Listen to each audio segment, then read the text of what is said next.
nitrogen in the light bulb.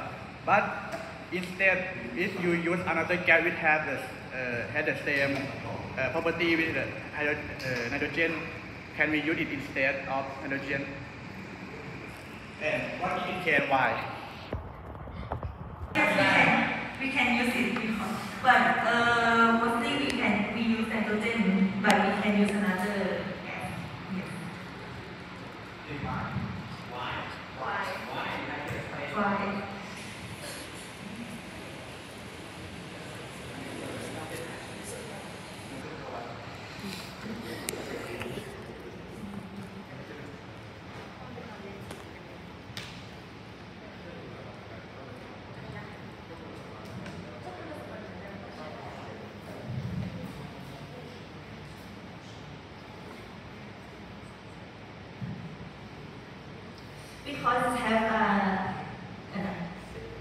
Because it have the same